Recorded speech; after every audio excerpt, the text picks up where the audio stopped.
¿Lo escucharon a Juan Mansur, el jefe de gabinete? ¿O lo leyeron al menos? Imagino. Ayer hubo una reunión de gabinete donde se debatió, se discutió la postura que iba a sentar el gobierno en relación a la condena que tienen preparada para Cristina el 6 de diciembre.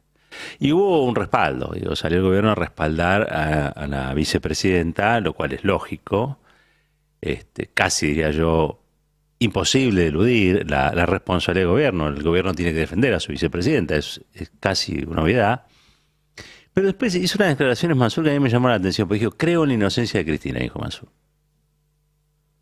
No, no dijo Cristina es inocente, dijo creo en la inocencia de Cristina, que es como otra manera de decir todos son inocentes hasta que se demuestre lo contrario. Hay que dejar hablar a la justicia, dijo Mansur. Y ahí tenés uno de los tantos problemas que tiene esta coalición de gobierno, ¿no? Que es las diferentes perspectivas sobre los problemas concretos que existen. Entonces, para alguien el lawfare es algo grave y para otro el lawfare no existe o existe menos o puede llegar a ser hasta un estorbo. La palabra, no lo que sucede con la palabra, digo, la palabra porque institucionalmente no corresponde entrar en colisión con el Poder Judicial, ¿no? Cristina dice partido judicial, Mansur dice justicia. ¿Sí? Esto no estoy descubriendo nada nuevo, viene sucediendo desde el primer día.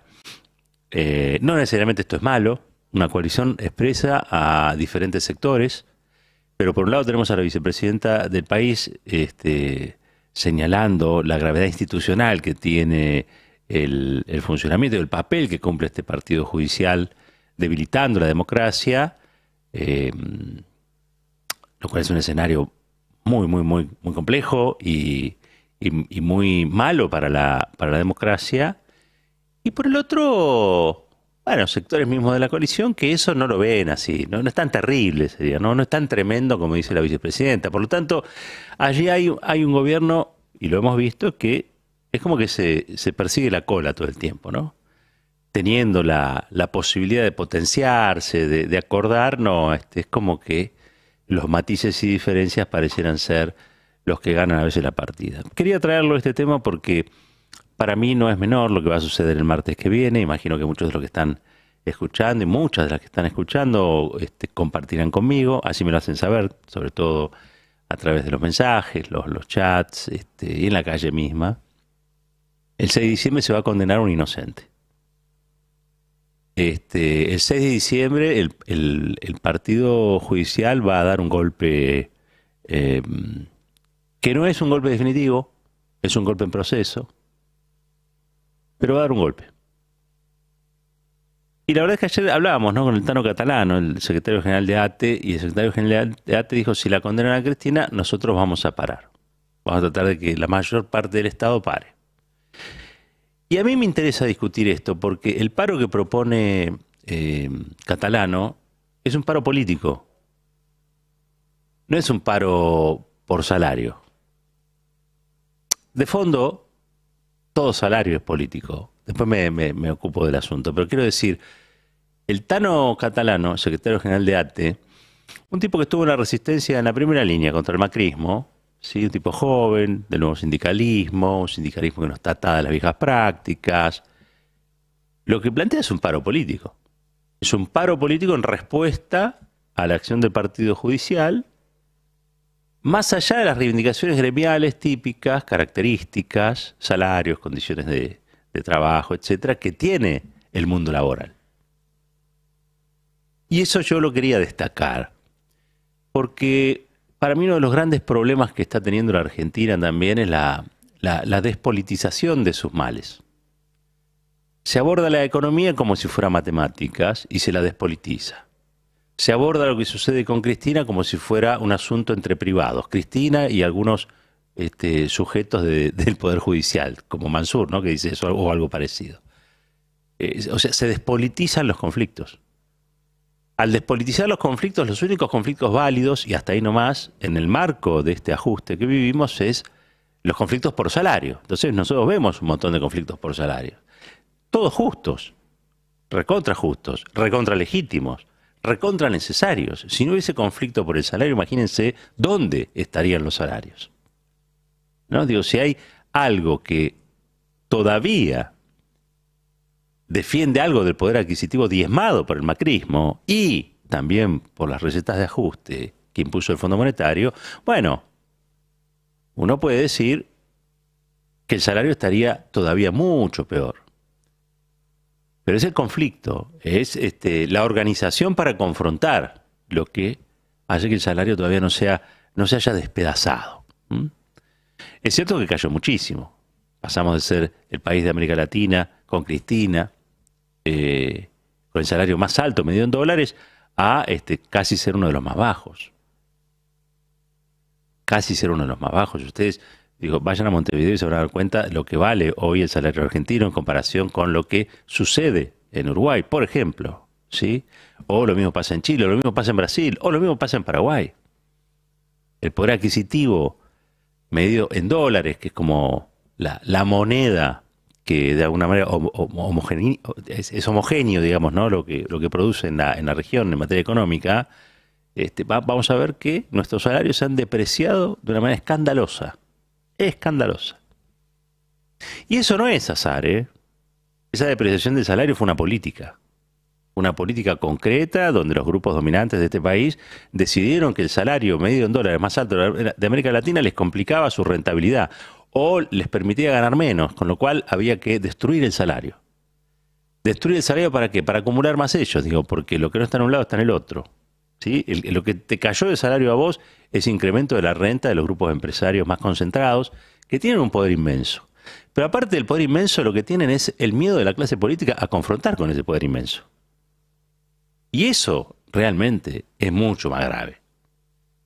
Un salario puede ser alto, puede ser bajo. Vos por un salario puedes pelear o no puedes pelear. Pero si dejás de confrontar con esas corporaciones, es muy difícil. Es muy difícil que puedas tener una mejor calidad de vida y es muy difícil que puedas tener una mejor calidad de vida en una democracia plena donde exista la salud, exista la educación, exista la infraestructura. Ahora, ¿cómo confrontás con esos grupos y sectores? Desde la política. Por eso reivindico lo del Tano Catalano, que es, al fin de cuentas, el llamado a un paro político. Los paros que hacía Agustín Tosco eran paros políticos. Los paros que hacía la CGT de los argentinos eran paros políticos. Los paros que hacía Saúl Ubaldini eran paros políticos. Desgraciadamente, el mundo del trabajo, fundamentalmente la clase trabajadora en la Argentina, ha reducido sus expectativas políticas.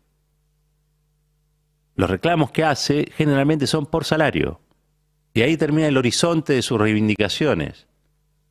¿Por qué? Bueno, entre otras cosas porque la derecha ha logrado desligar, escindir el salario, el reclamo del salario, de un modelo de país. Y hay trabajadores y trabajadoras que en serio creen que el salario es independiente de lo que sucede en el país. Los bancarios, por ejemplo, ¿no? Que siempre arreglan grandes paritarias. Y está muy bien que lo hagan, ¿no? Yo si fuera bancario, a Palazzo le hago un monumento. Ahora, eso implica varias cosas. Es que el poder financiero y el sector financiero tienen grandes ganancias a un país en el que le va mal. Entonces hay algo que está funcionando mal ahí. No es el salario de los trabajadores lo que está funcionando mal. Estoy diciendo, ¿qué pasa cuando vos tenés un poder financiero tan empoderado en una sociedad que está cada vez más económicamente desempoderada? O los trabajadores bancarios no viven en esa sociedad, o viven dentro de un huevo que se llama, no sé, el país de los bancarios. No. Y eso es la discusión política, o esa es la discusión política que no existe, que no está. Que Cristina durante sus gobiernos la impuso casi, yo te diría, a fuerza de prepo, como diríamos, ¿no? A través de las cadenas nacionales, a través de sus discursos. Siempre vinculaba una cosa con la otra. ¿Por qué? Y porque no son cosas que estén disociadas. Entonces vos podés tener incluso hasta un muy buen salario vos, pero si el resto tiene un pésimo salario, al país le va mal, y a vos también te va mal, porque si el país le va mal, a vos te va mal. Los únicos que pueden decir, a mí cuando el país le va mal, me va bien, son los empresarios. ¿Por qué? Y porque se benefician de una cosa o de la otra. Se benefician, por ejemplo, con la caída de tu salario. Por lo tanto, acumulan más renta, acumulan más capital, se vuelven más ricos. Después no saben qué hacer con la plata, entonces compran dólares. Como compran dólares, el dólar sube. Como el dólar sube, aumentan los precios también. Es un círculo vicioso, es un modelo de país que no le sirve a nadie más que a un grupo diminuto, que son 200 familias que deciden sobre el salario de trabajadores y trabajadoras, que son millones. Por eso creo que es tan necesario reivindicar el paro político de Catalano. Catalano dice, yo voy a parar porque si la condenan a Cristina hay un golpe contra la democracia. Y en un sistema que no sea la democracia, los trabajadores la pasan mal. Y la verdad que en gobiernos que no son los gobiernos peronistas o no son los gobiernos de Cristina Kirchner, los trabajadores y trabajadoras también la pasan mal. Entonces el paro es político. Va a defender a Cristina porque quiere defender el salario de sus trabajadores. ¿Se entiende lo que quiero decir? Y hay que plantarse así y explicarlo de este modo. La dirigencia tiene que dirigir. Yo el otro día decía, che, la van a condenar a Cristina, ¿no? Pero esto termino. ¿Por qué la van a condenar a Cristina? Porque los abogados que tiene Cristina son malos.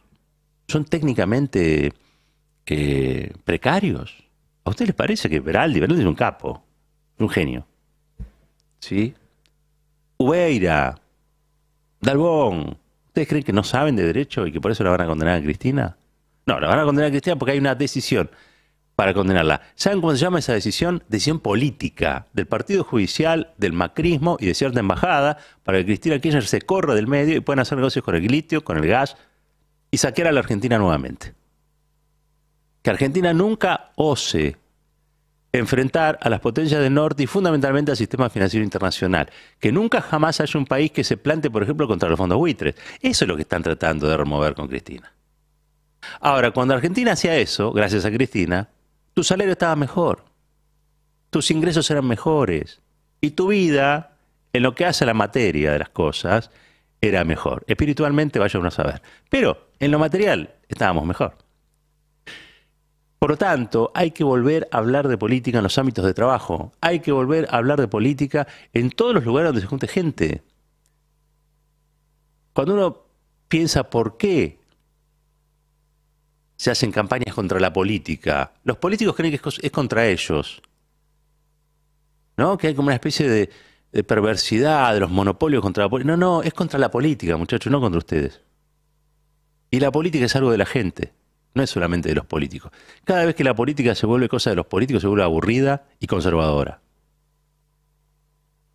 Nosotros necesitamos rescatar la política para la vida de todos y de todas. Y necesitamos que se discuta política, porque cuando se discute política y hay mejores políticas, hay mejores salarios. Cuando se discute política, hay mejor salud. Cuando se discute política, hay mejor educación. Cuando se discute política, vos tenés una democracia robusta, una soberanía política fundamentada. Cuando eso no se hace, te la condenan a Cristina. Porque, ¿sabe por qué la van a condenar a Cristina? Porque lo pueden hacer. Porque la gente cree que no hay ninguna relación entre ir al supermercado y ver el precio de la yerba y que Cristina sea condenada por un tribunal de impresentables. No le ven la relación. ¿Y por qué no le ven la relación? Bueno, pregúntenle, entre otras cosas, al área de comunicación que debiera hacerse cargo de estas cuestiones, ¿no? La vicepresidenta va a ser condenada y pareciera que el gobierno es de otros. Y la vicepresidenta pareciera que ahí no corta ni pincha. ¿Cómo es la historia? ¿Cómo nos explica que, entre otras cosas, hay una decisión de poner bajo condena a Cristina porque eso tiene intereses, que son intereses económicos? ¿Por qué no está politizado lo que le sucede a Cristina? ¿Por qué hay un jefe de gabinete capaz de decir, bueno, yo creo en la inocencia? No se trata de una cuestión de creer. ¿Se cree o no se cree, qué sé yo, en la Virgen? ¿Se cree o no se cree en Dios? Pero hay cuestiones que no son de pura creencia. Los que leyeron el expediente saben que a Cristina la van a condenar sin pruebas. Entonces es un escándalo y el jefe de gabinete lo tiene que saber. Yo entiendo, no quieren comprarse mayores conflictos. Pero ¿saben qué? Ustedes no tienen conflictos. Conflictos tiene la gente que no llega a fin de mes. Conflictos tienen los maestros que tienen que despiojar a los pibes porque la verdad nadie lo hace. Conflictos tienen los padres, las madres que tienen que salir desde tempranito a la calle a traer plata que no alcanza. O sea, conflictos tienen otros. La política a veces, en serio, cuando es ejercida por gente que ha perdido un poco de contacto con la realidad, bueno, lleva a decir ciertas cosas, ¿no? Y lleva sobre todo a la sociedad a descreer en lo que hay que creer, a descreer en lo que hay que creer, que no es otra cosa que la política.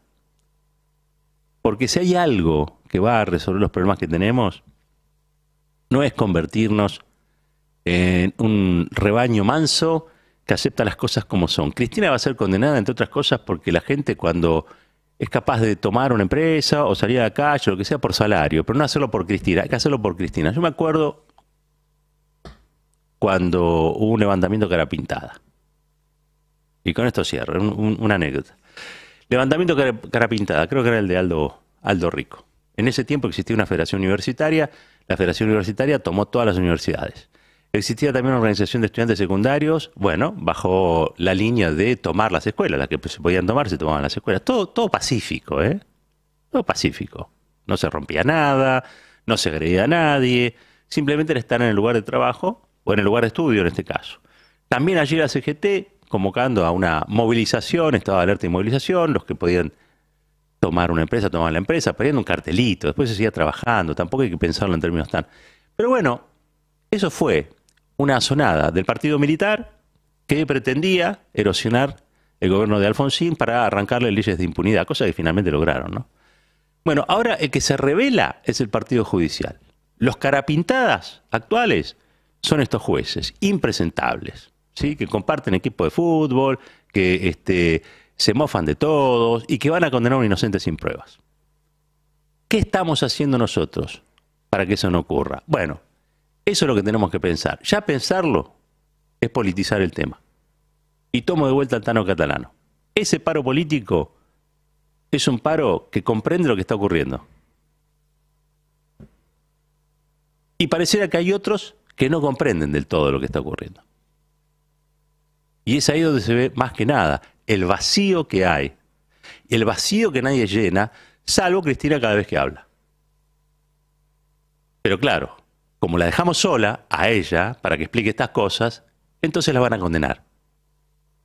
Si Cristina no estuviera sola, si no la dejáramos sola para que ella resuelva, como cuando le tiran la pelota a Messi en el partido y los otros miran para otro lado o le dan la espalda al arquero, bueno, otro sería cantar.